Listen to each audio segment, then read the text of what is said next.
오늘은 날씨가 추울 때 맛있는 음식, 정력에도 좋다는 굴 이야기를 하겠습니다. 여러분 굴 좋아하시나요? 한 번에 생굴 몇 개까지 드셔보셨나요? 굴은 호불호가 분명하게 엇갈리는 식품인데 굴이 좋다고 앉은 자리에서 생굴 1000개를 까먹은 사람이 있습니다. 그것도 한둘이 아닌데요. 과연 어떤 사람들일까요? 그리고 막말로 왜 그렇게 미친 듯이 굴을 먹었던 걸까요? 굴 속에 우리가 알고 있는 상식, 그 이상의 놀라운 비밀이 숨어 있기 때문입니다. 지금부터 굴을 통해 미처 생각 못했던 이문학의 세계로 들어가 보겠습니다. 먼저 굴 좋아하기로 소문난 인물이 있습니다. 바로 이 사람, 18세기 베니스의 귀족 카사노바입니다. 유럽 최고의 플레이보이로 널리 알려진 인물이죠. 전해지는 이야기로 카사노바는 아침에 자리에서 일어나면 바로 생굴 50개씩을 먹었다고 합니다. 그래서 카사노바 정력의 비결을 굴에서 찾기도 하는데요. 과연 사실일까요? 근거는 없습니다. 그저 전설처럼 전해지는 소문일 뿐인데요. 하지만 카사노바가 굴을 좋아했다는 것만큼은 사실인 것 같습니다. 그가 쓴 자서전 나의 인생 이야기에 여인을 유혹할 때 굴 요리를 즐겨 먹었다는 내용이 자주 보이는데요. 어쩌면 여인들이 굴 때문에 카사노바의 유혹에 넘어갔을지도 모르겠습니다.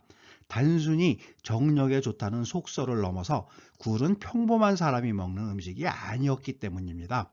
어쨌거나 카사노바가 굴을 즐겨 먹었다지만 사실 유럽 역사에서 카사노바 따위는 굴을 좋아하는 미식가 명단에 이름조차 올릴 수도 없었습니다.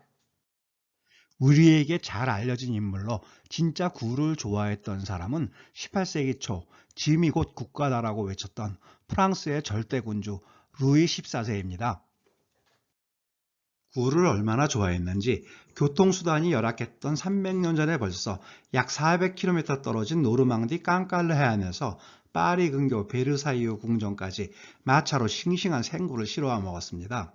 이때 가져온 굴이 얼마나 싱싱했는지 왕을 초대한 한 요리사는 굴이 상해 식탁에 올리지 못하게 되자 자존심이 상했다며 스스로 목숨을 끊었다는 일화까지 전해질 정도입니다. 그러고 보니 굴을 많이 먹었다는 루이 14세 역시 여러 정부와 숱한 연문을 뿌린 왕으로 유명했습니다. 굴과 사랑에 빠졌던 사람들로는 로마 황제도 빼놓을 수 없습니다.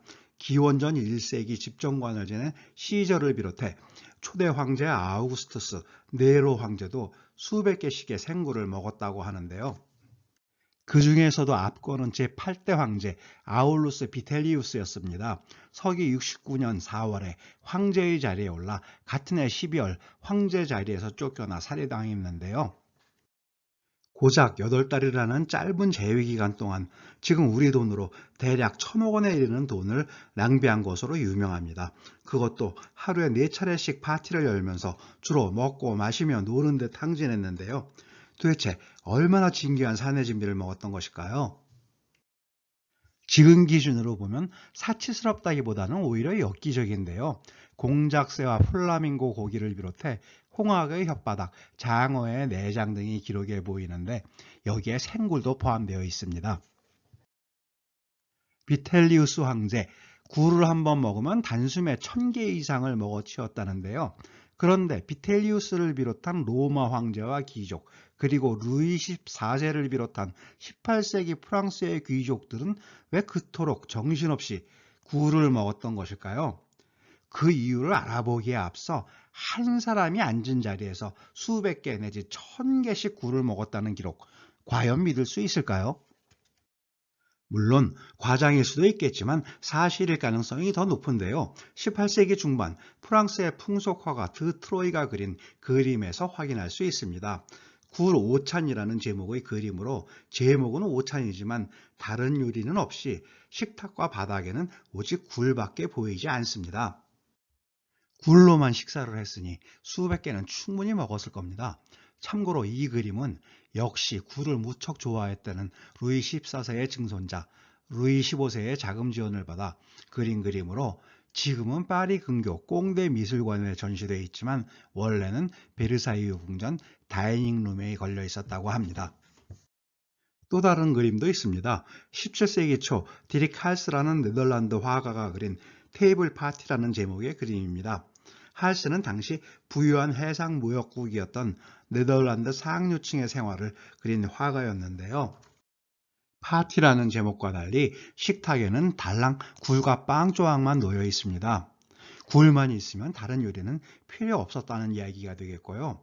그 그림에는 굴이 몇 개 보이지 않지만 유럽의 상권을 장악했던 네덜란드 상인들, 재력이 되는 만큼 꽤 많은 굴을 먹었을 겁니다.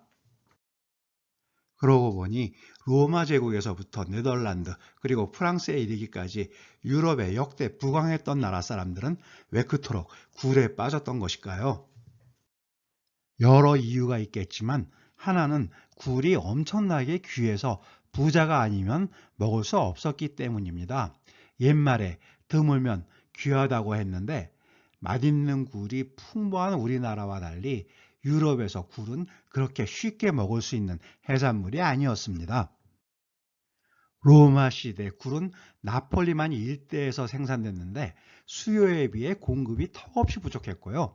지금도 유럽에서 맛있는 굴은 프랑스의 브리타뉴 지방의 깡깔르 굴과 영국 콜체스터 굴을 꼽는데 앞서 말한 로마 황제 비텔리우스는 영국에서 굴을 실어와 먹었습니다.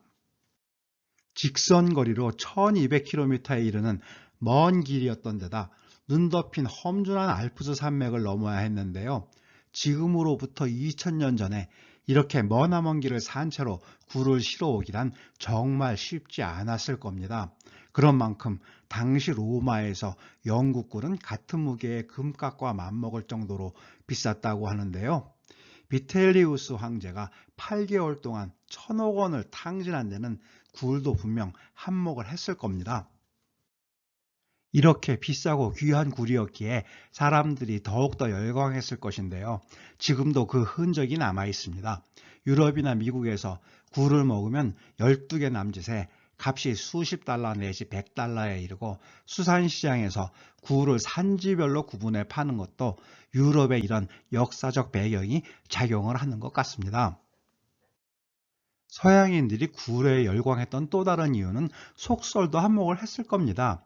흔히 굴이 정력에 좋다고 하는데 우리를 비롯한 동양 속설은 아닌 것 같습니다. 동의보감을 비롯한 옛날 동양 문헌에 굴이 피부 미용에 좋다는 기록은 보여도 정력에 좋다거나 양기를 북돋아준다는 내용은 찾아보기 어려운데요. 반면 서양은 달랐습니다.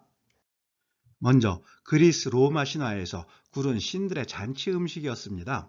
이 그림은 17세기 초 네덜란드 화가 핸드릭 클레르크가 그린 테티스와 펠레우스의 결혼, 즉 신들의 결혼잔치인데요.